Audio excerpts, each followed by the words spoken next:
singing, singing for our lives. We are a gentle, angry people, and we are singing, singing for our lives.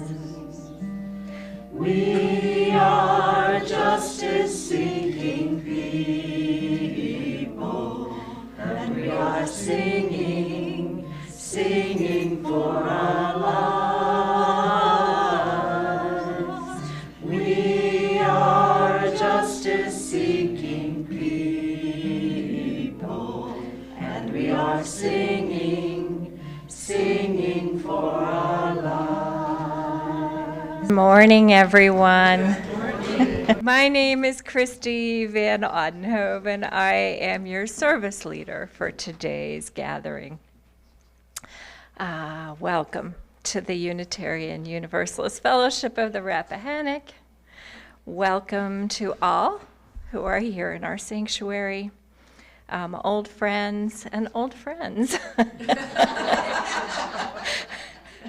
Welcome to everyone who's joining us, and welcome to everybody who's joining us from the comforts of their homes via Zoom, and particularly thinking about those of you who are there as a result of injuries and surgeries and for your health. Hope that folks are doing okay. We, as the members of the UU Fellowship of the Rappahannock, come together to create a welcoming community of diverse people who search for spiritual meaning in our lives. We listen to each other, speak our truths, and respect ideas and beliefs that are different from our own. We take responsibility for our words and actions. We strive to be compassionate and loving with ourselves and with others.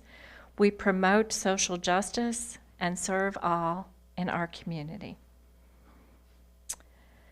I invite you to check your cell phones and be sure that they're muted or turned off.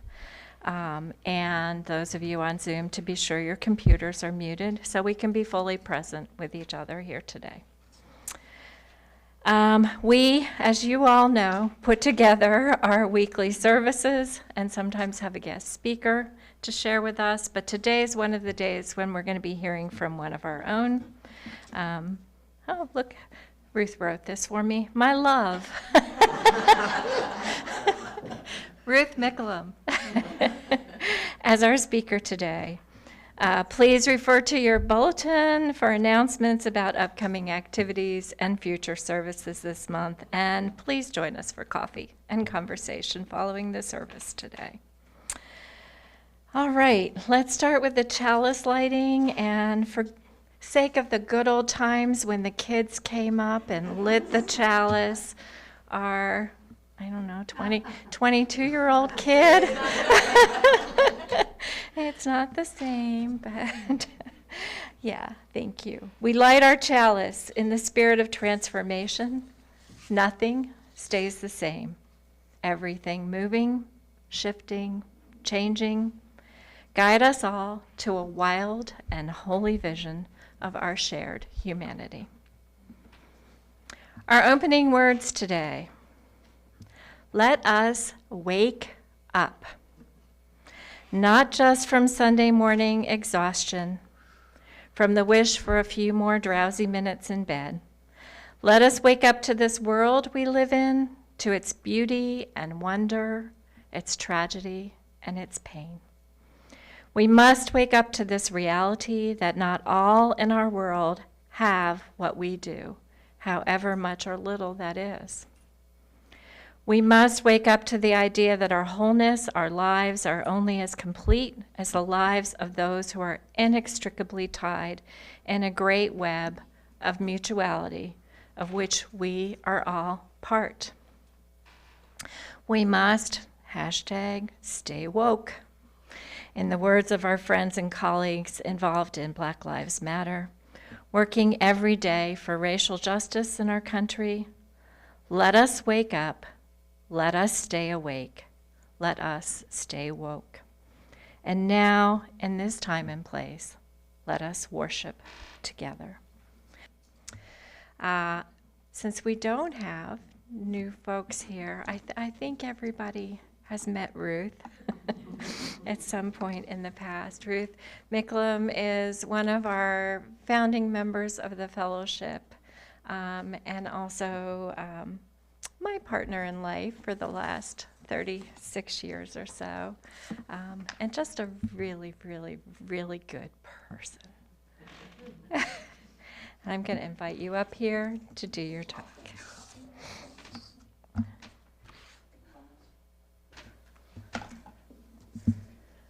Hi, everybody. It's nice to see you. This reading is from the book Becoming Kin, which is one of the books that I have been reading in my seclusion since my retirement. So you're going to be getting to hear a lot about what I've been reading and thinking about. But I'm going to share a little bit from this book in chapter 7, The People We Are Related. One day, Nana Boozhoo was walking along the shoreline.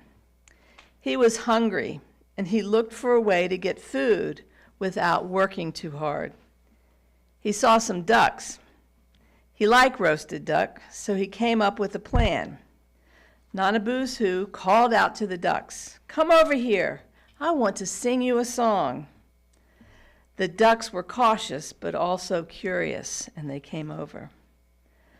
Nana Boozhoo told them to keep their eyes closed while he sang.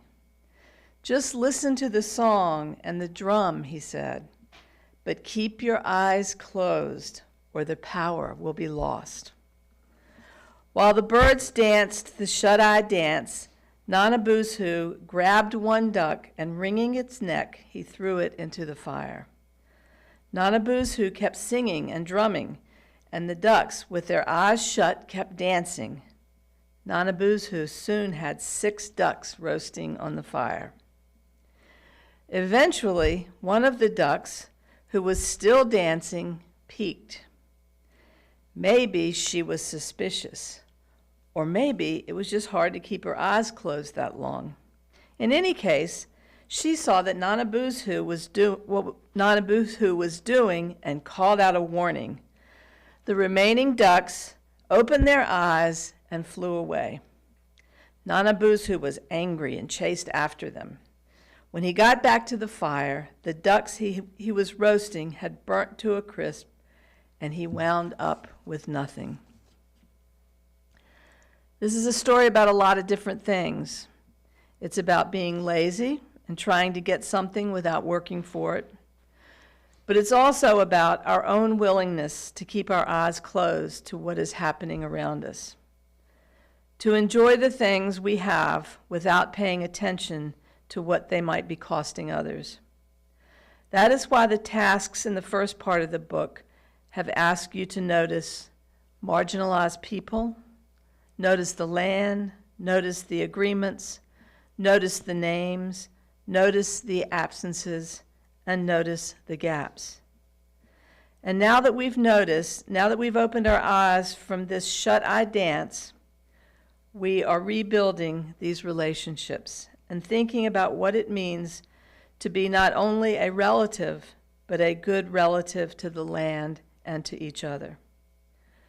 We are related, and all of our creation stories make that point one way or the other. So the question has never been whether we are related, but how we live out these relationships with the land and with other human being relatives and with each other. After Nana Boozhoo was grown, he set out on a journey to travel the world and meet people, learning and listening, and sometimes getting into trouble along the way.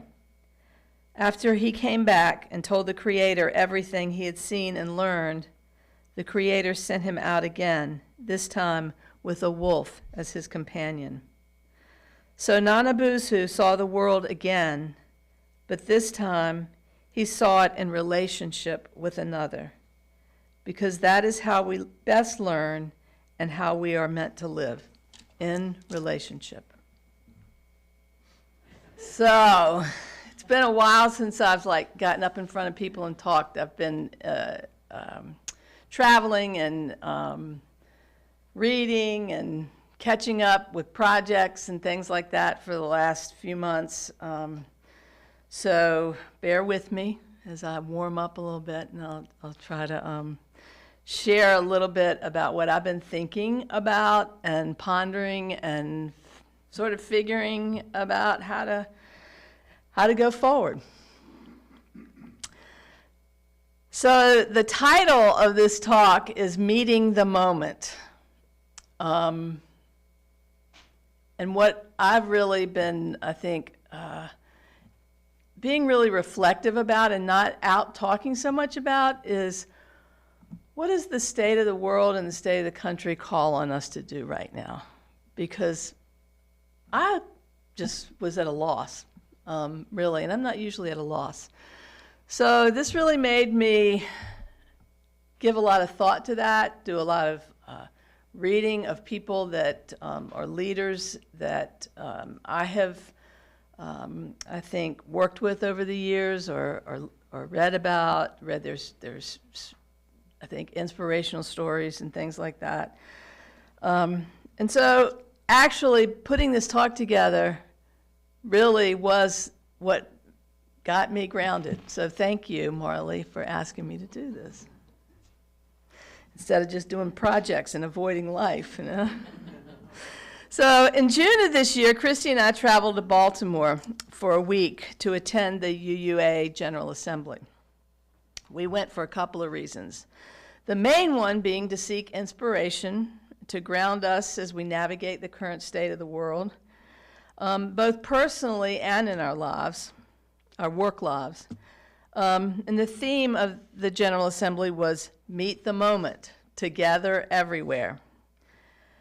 I know I needed something to help me fight, I think, ongoing depression and dismay, and to ground me as I approach my upcoming life transitions and deciding what comes next for me. I also retired in June.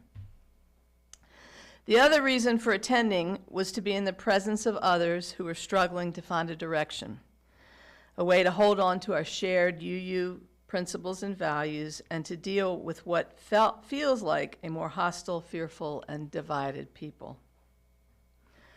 I seldom feel at loss as to what direction or actions to take. And I have to say that I have been at loose ends lately, as so many of us have been, about how to stay centered and grounded and to most effectively meet this moment of our times. I've never been one who was afraid of change. In fact, I seek it out, even though that contradicts my need to hold on to everything in the past in so many ways. That's another story. But I was experiencing some anxiety about both leaving my job and the state of the world and the country. I have to say that I'm generally optimistic and believe in the goodness of people and our capacity to do the right thing in the end. But by June of this year, I was struggling with holding on to those beliefs and how to go forward, how to lead the congregation in our social justice efforts, how to talk to my grandchildren about their futures, and mostly just feeling pretty numb and paralyzed. Attending the UUA General Assembly was a boost. Being in the presence of so many folks who are also struggling but seeking a path forward, and knowing that we are not alone in our quest to find a way to navigate the rapid changes that are seeming to bring down our cherished democracy. We attended a few of the workshops and general sessions, as well as participating in some of the online offerings while we rested in our lovely secluded Airbnb in the Maryland suburbs. The week of rest, as well as the opportunity to listen to others, engage with folks, sing with folks, meditate on how to stay grounded and hopeful, was definitely uplifting and motivating. While I was there, they have a great market and bookstores, which I just love a bookstore.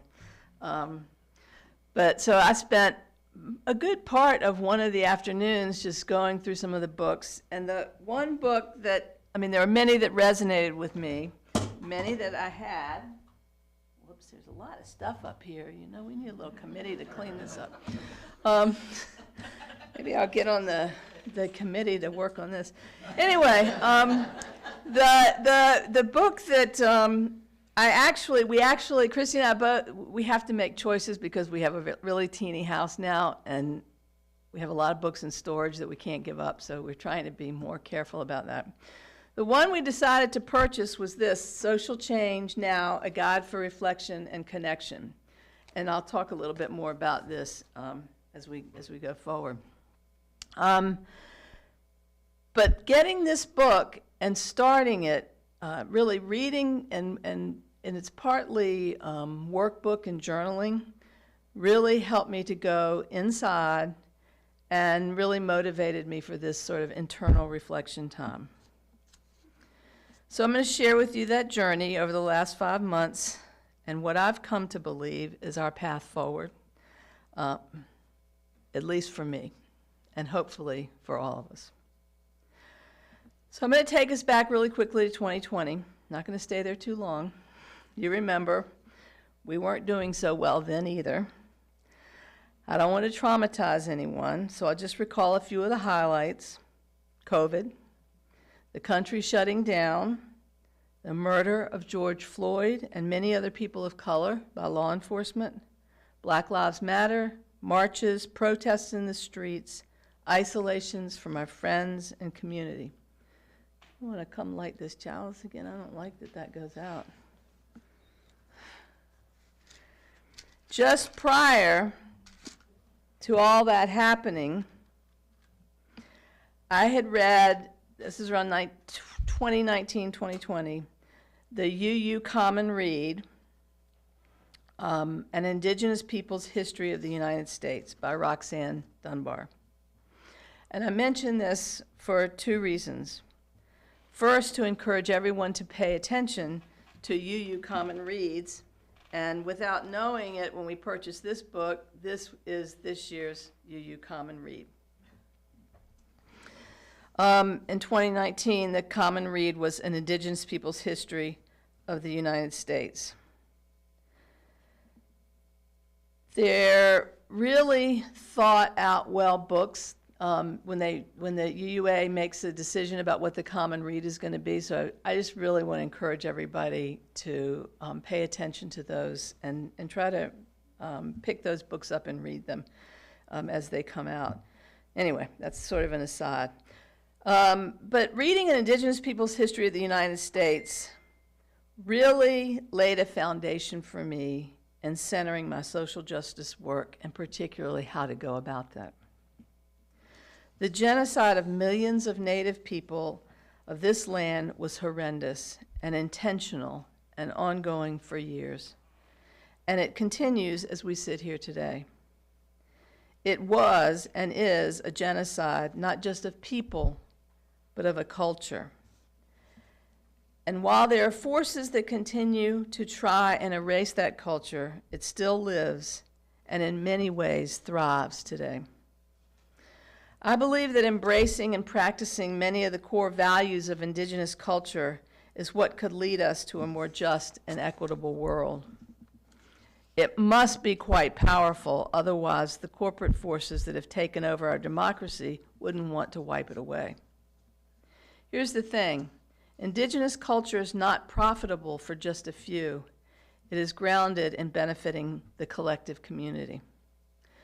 There are so many aspects of a culture that values the earth, the recognition that our actions impact on many generations, and a culture that values all ages and aspects of diversity. I'll circle back to this in a bit, but I want to take a few minutes to share some of the other roadmaps that I have sort of referred back to I think, gain some grounding for myself. As many of you already know, my life's work has been in the violence against women field, with a focus on the prevention of sexual and intimate partner violence. Recently, I've revisited a few of my lessons from that work that helped to expand our analysis of violence against women and the path that we take collectively to address this violence, all of which could be a topic for another talk. So I'm just going to share a couple of the things. The first was taking a human rights approach to our work, expanding our scope to address a broader framework of injustice.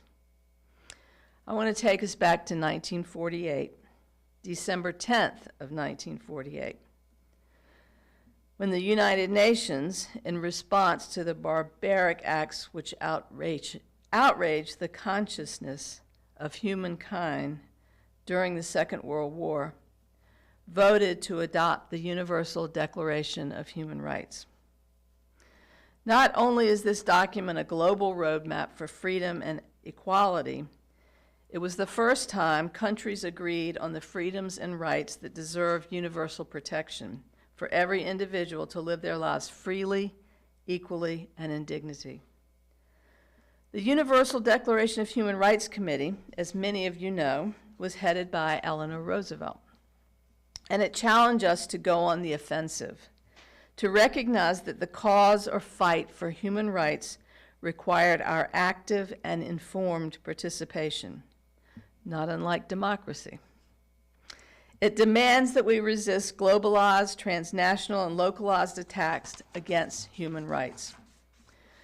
This document, although it is a roadmap and not a legal document, asks us to disrupt the building of world orders that reproduce historical privileges and injustices, violate rights, and silence defenders, and that we transform global governance by reimagining, innovating, and leading. The Universal Declaration of Human Rights outlines 30 articles or rights that all humans are entitled to. And I'm not going to tell you all 30.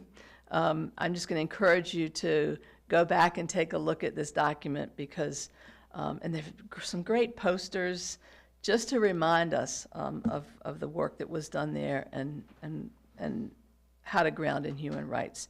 But some of those rights included the right to equality, freedom from discrimination, freedom from torture and degrading treatment, the right to equality before the law, freedom from arbitrary arrest and exile, rights to be considered innocent until proven guilty, right to asylum in other countries from persecution, right to marriage and family, freedom of belief and religion, the right of peaceful assembly and association, the right to participate in government and in free elections, the right to desirable work and to join trade unions, rights to education, to name a few of those. In the words of Eleanor Roosevelt, where, after all, do universal human rights begin? In small places, close to home, so close and so small that they cannot be seen on any maps of the world. Such are the places where every man, woman, and child seeks equal justice, equal opportunity, equal dignity, without discrimination. Unless these rights have meaning there, they have little meaning anywhere. I so appreciated the reminder to reflect on and ground myself in my core values and beliefs in standing strong for human rights, and remembering that it is an ideal worth fighting for. Also, in rereading some of the important teachings from my past, I reread the book In the Time of the Right, Reflections on Liberation, which was written in 1996 by Suzanne Farr, where she talked about the rise of white Christian nationalism and the connections with the economic corporate right and how those forces have combined to oppress and dominate. That's a whole nother talk as well.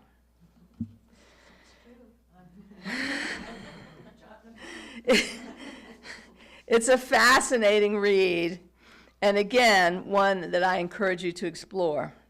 There are two things that reading this book reminded me of. First, that this moment, the moment that we're in, has been building for quite a while and didn't just land with the rise and the election of Donald Trump. And second, that the way to resist domination politics is with a human rights framework. One that places a broad definition of human rights at the center of our values, ensuring that every person has food, shelter, clothing, safety, education, health care, and a livable income. When these basic needs are met for everyone, when these basic needs are not met for everyone, then we are a country easy to divide. That division takes place through creating fears of scarcity in employment, people not having meaningful work that pays a livable wage, intentional race baiting, scapegoating, homophobia, transphobia, misinformation, the creation of chaos that instills fear and uncertainty, and it has been working quite effectively.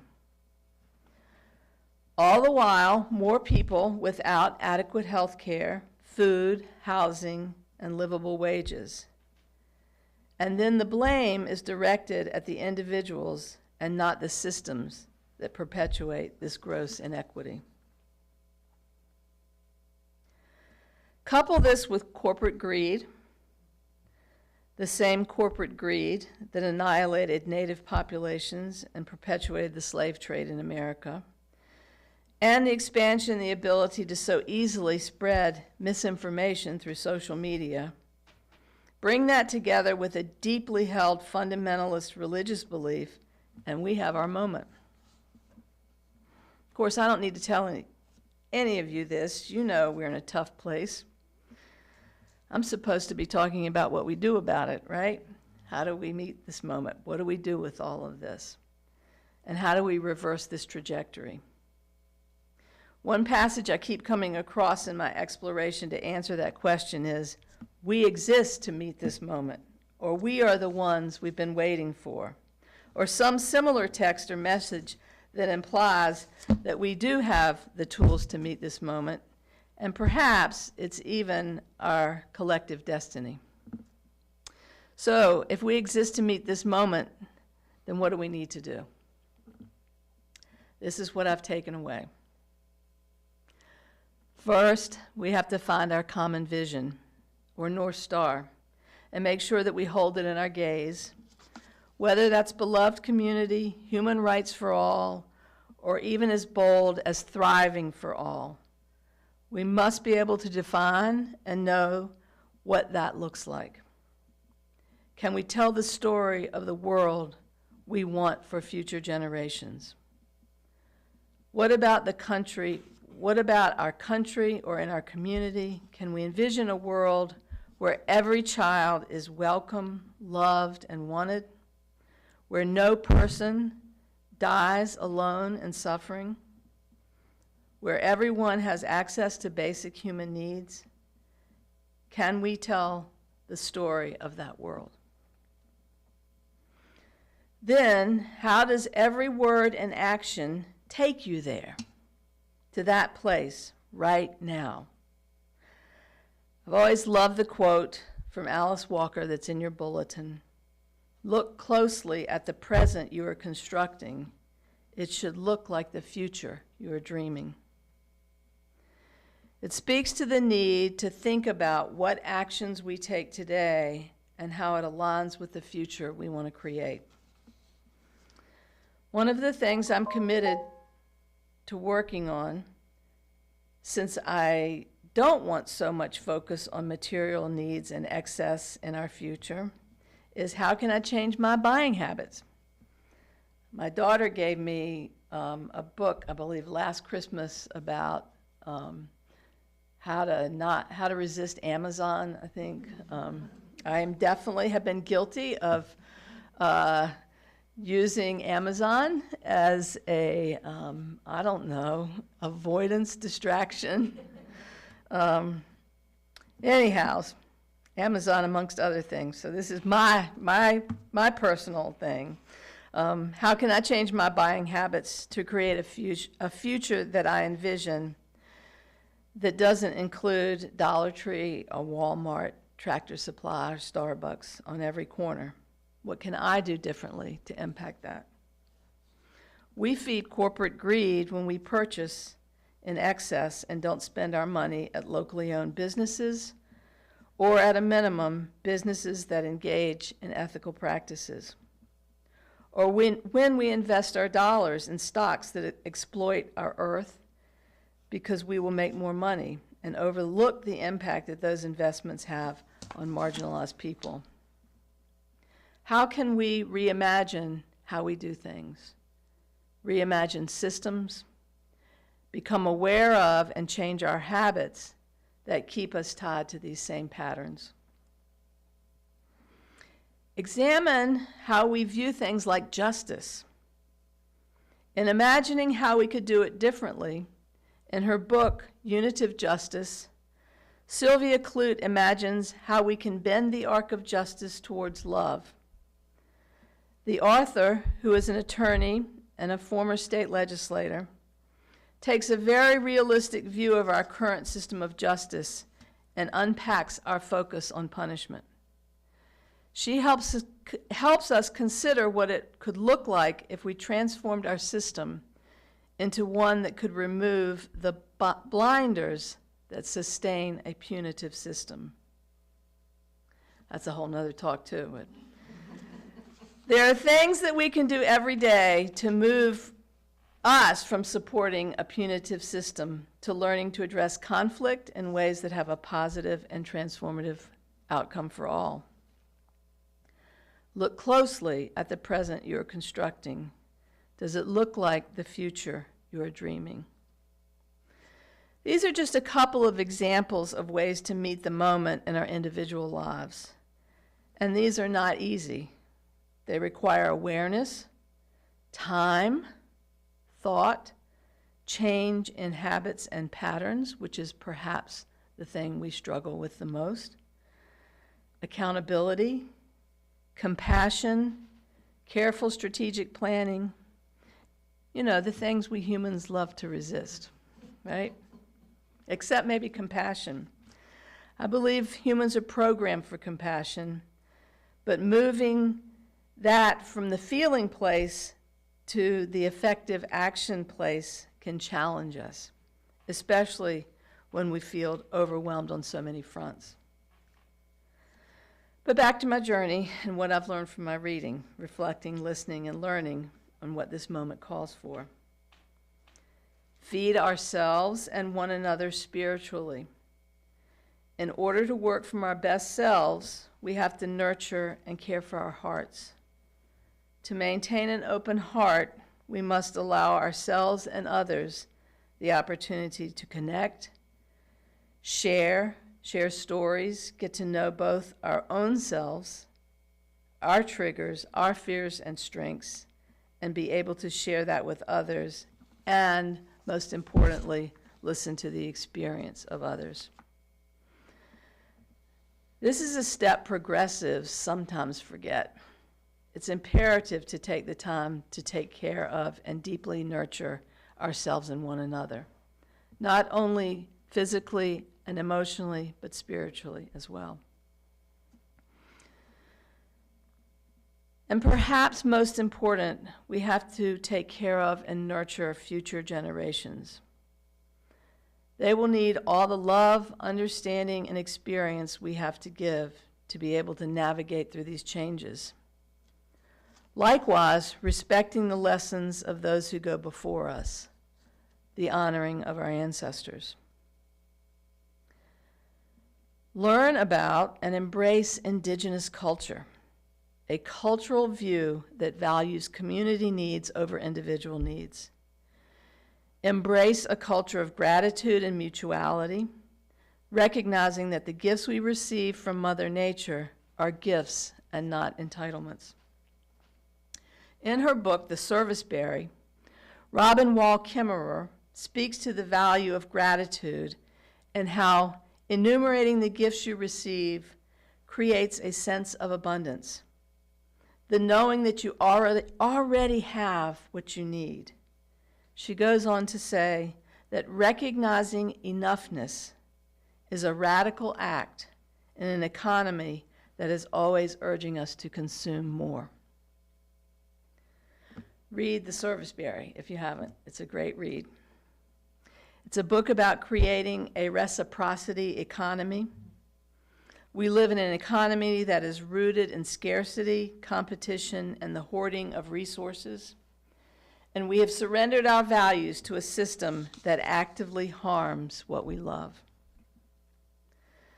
The author uses the examples of nature, and in particular the serviceberry, to show us another model, one based upon reciprocity rather than accumulation, where wealth and security come from the quality of our relationships, not from the illusion of self-sufficiency.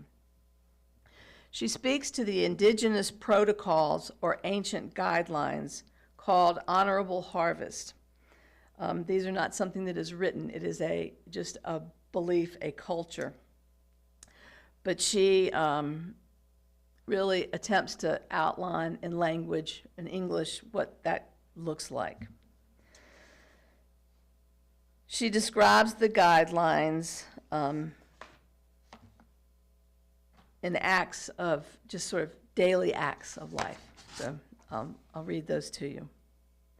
Know the ways of the ones who take care of you so that you can take care of them.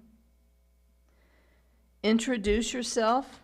Be accountable as the one who comes asking for life. Ask permission before taking, and importantly, abide by the answer. Never take the first one, never take the last. Take only what you need. Take only that which is given. Never take more than half. Leave some for others. Harvest in a way that minimizes harm. Use it respectfully. Never waste what you have taken. Share. Give thanks for what you've been given. Give a gift in reciprocity for what you have taken. And sustain the ones who sustain you, and the earth will last forever. Incorporating these values into our daily lives and practices and into our daily endeavors is no easy task, considering that these are not values that are dominant in white American culture. Think about what it could look like for you if you were to practice these values or principles in all aspects of your daily lives. It takes practice, trying repeatedly, and you will be distracted. In fact, causing you to be distracted is intentional. Acknowledge it for what it is and flow past or around, and keep practicing. You may say, this is all very nice, Ruth, but we need to do something. We need to act. I urge you to remember that these practices are actions. The practice of acts of self-compassion and acts of compassion for others. The practice of thinking and acting differently and reimagining new ways to be. Working with others to create and build new ways to educate, new ways to create safe communities, new ways to eat, buy, spend, save, and live. What I have become grounded in and acutely aware of is that all of this is action that can and does bring about change. It is social justice work. In fact, it is the very core and foundation of social justice work. Together, we can envision the world we want, nurture ourselves, each other, and our relationships, form new beliefs, and learn new practices, reimagine different ways of being, and we can put those new ways of being into practice in all aspects of our lives. But what will that change? Perhaps everything. Do we need to strategize, vote, write letters to legislators, write letters to the editor, organize, march, protest, feed the poor, give to the community, attend the Board of Supervisors meetings, run for office? Yes, we do. But it will be more effective if we lay the groundwork. Perhaps we've been given the tools to meet the moment. Perhaps we are the ones we've been waiting for.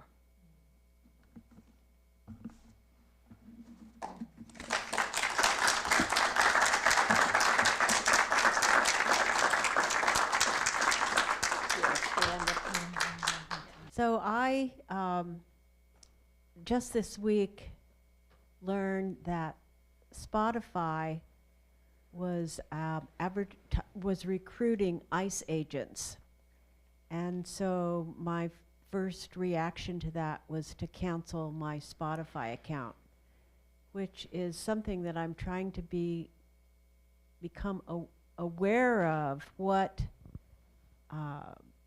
things do I send money to that are against my value system? And I think that that's a powerful way of fighting, resisting. And then in my shop yesterday, there were some women who had purchased some items, which what I was very grateful for, and I can't quite remember how it proceeded, but I said I had heard that the president was going to release the money so that people could receive their food stamps, and how grateful I was that that was happening. And the person standing next to me said, "Yes, he's a good man." And I'm going, I was horrified on the inside, and I was trying to remain neutral, but I'm pretty sure the look on my face was not neutral. And so then the conversation went to, what I really hate is the division. And I was able to say, yeah, I really hate that too. And then somebody said, and you know, there were marchers out there today, and there were like 3 women marching for democracy. And the woman said something like, well, it was very derogatory, whatever it was. And she says, so why are they doing that? And I said, I think they're marching to save democracy. And these women left the shop, not in conflict with me, and I was not in conflict with them. And I think that as a very gentle message, that we were able to say, well, yeah, we all want to save democracy. So I don't know, maybe they'll think something different, and maybe I'll think something different as a result of that interaction. But I think it's those kind of small acts that's what we have. Mm-hmm. Yeah, absolutely. Yes. Thank you. This was so thought-provoking and, really made me reflect on the various ways that I can continue to shift my thinking. Because I do believe it seems small to many of us, but we are the microcosm of the macrocosm, and ripple effects go out. Yes, there's so many topics that you hit that we want to hear more of.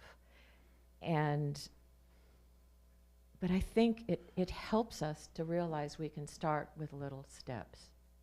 We can start with little steps, and it does make a difference. And I find we have a number of Republican friends, and I find they're just little ways I can drop some things in, and they seem surprised, or they didn't know. So I think that not giving up, but staying kind, staying in the heart, but staying woke, is important. So thank you, thank you, thank you. This was wonderful.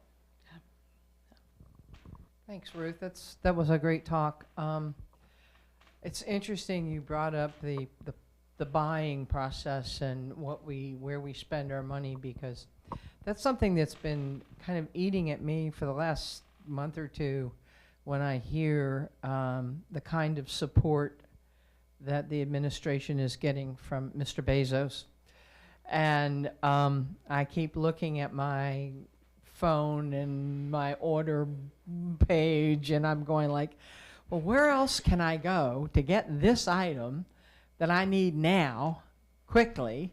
Because a lot of times I do, and it's a struggle. And you're right, it takes time to look for those kinds of options. And it would be nice if we could all probably send a message. Not buying is one thing, but when you're such a small element to their multi-billion-dollar businesses, it's like, how do you get the message through? How do you get enough people no longer supporting them to really make an impact and let them know we're not happy with what they're doing? I was horrified to learn at how much money he was donating to destroy the East Wing of the White House. It drove me crazy. And so I do think that that's something that we probably all need to look at.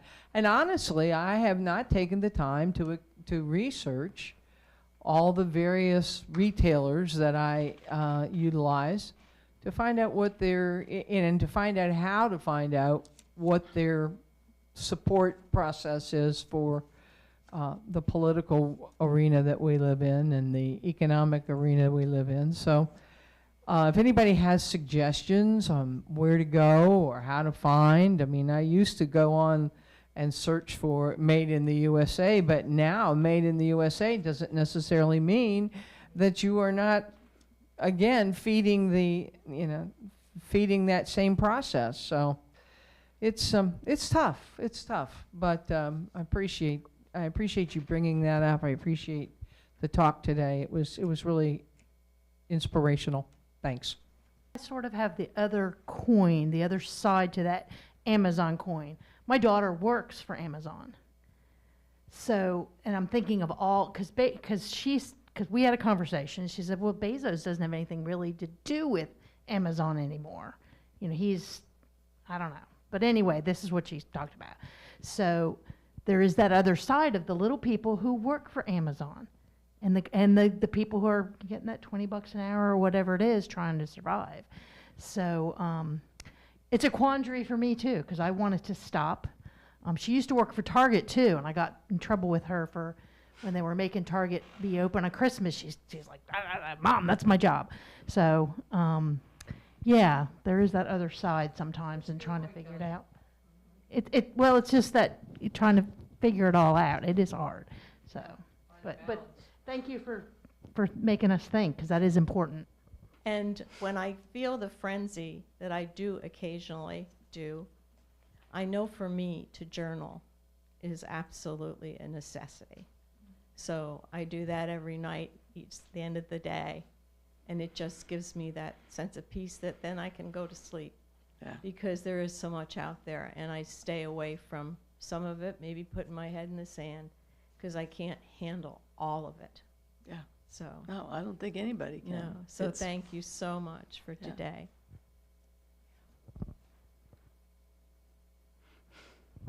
Well, my head is swimming. Ruth, you just threw a lot out, and everything you said, it makes me want to go in 10 different directions at one time to fix myself and my own attitude. I will have to choose one or two to follow. But I mean, the biggest frustration is what can we do? And one person, we can only make a difference in the little world that we live in. And we've got to be happy and content with ourselves. And you've given us so much for that. But I have a little story. Yesterday, Hank and I were in D.C. for the last few days, and I realized the last day I was there, I had forgotten to have my car inspected. And it was the last day of the month, and I had forgotten last year. And I understand it's, if you get one ticket, it gets bigger the next year's. So I had to have it fixed. So we went into Shirlington, and that morning I could leave the car and then go away for 3 or 4 hours and then come back. So we chose to go to the movie in Shirlington, and we saw Good Fortune. And it makes me realize that Hollywood is still out there trying to make statements. This is a movie about the bottom of the level of workers living in your car, gig workers, and the oligarchs. And there's a collision between the two, and they change, and each one learns the other. And the gig worker decides oligarchy is terrible, and oligarchy suddenly realizes what it's like, and so he begins to make changes in the corporate world. But it is a statement about where we are in the world today. And we could all watch it and say, woohoo. I would hope that other people would see it as well, that it would somehow change their mind. So there are many ways, but changing ourselves, or just living the good life for ourselves is it. And thank you for reinforcing that. So I currently work in homeless services, and I would ask folks, one way that you can act is maybe instead of giving your nice stuff to Seconds or all of the other thrift stores that, yes, do great things for agencies, but they charge an exorbitant amount of money for their clothing and their things. There are other places that you can donate your nice clothes, your nice things, that people don't have to pay for them. And I can tell you, we are in a rural community. Homelessness looks very different than it does in urban settings. But I'm here to tell you there's a lot of homelessness in this area. And I would ask that as a way you can act, that you show compassion for people who are experiencing that. And don't try to think about what they did to deserve however they're living. Things are getting pretty bad, and they're going to get a lot worse, and you're going to encounter a lot of people who are struggling and experiencing homelessness. And I would just ask you to suspend judgment as a way of acting and be with people when you can. There is a place in Dunsville. But anyhow, I can get a list out to folks where probation and parole has closed closets and stuff. But ways that you can get things out to people who can't. I know for you guys it seems like $3 to $7 for a shirt isn't a lot, but it is for people. So I'll get that list out there, but that's sort of a way you can act here in our community that you don't have to worry about corporate stuff. And I've been done with Amazon. I've only ordered 2 things from Amazon since March, and it's great. It's really not all that bad. Yes, but her mother has not given up her Prime account, and so she says, will you order this for me from Amazon? Only once! So my work is to give up mine. That's the thing.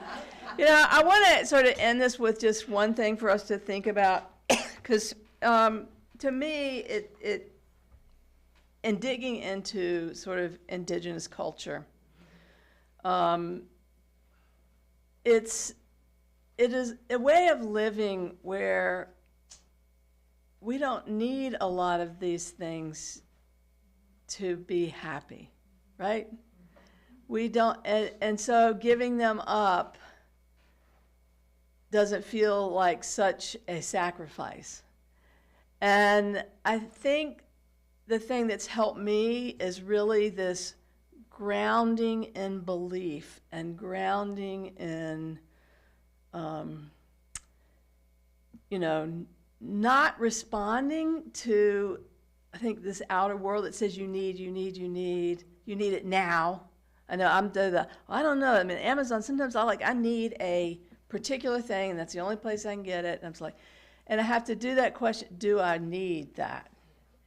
And maybe I do, but maybe I don't. So I think it's that reflective thing. And then the piece about, the thing I want to just leave you with is the visioning piece. And this book, again, is the UU Common Read. And Janet had asked me a few months ago if I'd be willing to do some discussion about it. I will if folks are interested, but I would want us to invite a larger community, maybe some partners. But anyway, we can talk about that later. But the thing that this book does is that grounding piece. I mean, it really is about determining our values. And it goes to that, like things like that question. I'll do the SNAP example, the food stamp example. As progressives, we're all worked up about people not getting their SNAP benefits. That's horrible. I mean, it's been on the news, and it is horrible because it's going to affect a lot of folks. I mean, the nice guy saved us, right? Don't think that wasn't intentional, okay? We've got to expand our vision to one where people don't need SNAP benefits. So where their groceries don't cost so much. And the reason the president, and I don't know how do you get in the engage of getting people to think about this, businesses were going to be affected by people not having their SNAP benefits. The dollar store, Walmart, some of these, places that are getting that government money, it's a pass-through. 7-Eleven. So what does it look like if we ground ourselves in a vision of a world, a country, a community where nobody needs to rely on that? And asking ourselves those questions and not getting diverted. And that's what's kept us diverted. And that's what was so helpful for me to reflect back on the Declaration of Human Rights. That was an incredible piece of work, and I don't even know. Have you been taught? Were you taught in school, in those fancy private schools, about the United Nations and the Declaration of Human Rights? Yeah. So I know Molly had reached out to me about doing a social justice thing about getting teachers supplies and stuff.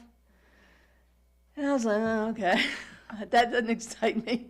But, if that excites everybody else, whatever. I get excited about purchasing posters of the Declaration of Human Rights. They make them for schools. They make them for teaching youth and giving that to teachers and asking them to put that on their wall. So, again, it's that how do we ground ourselves in that bigger vision?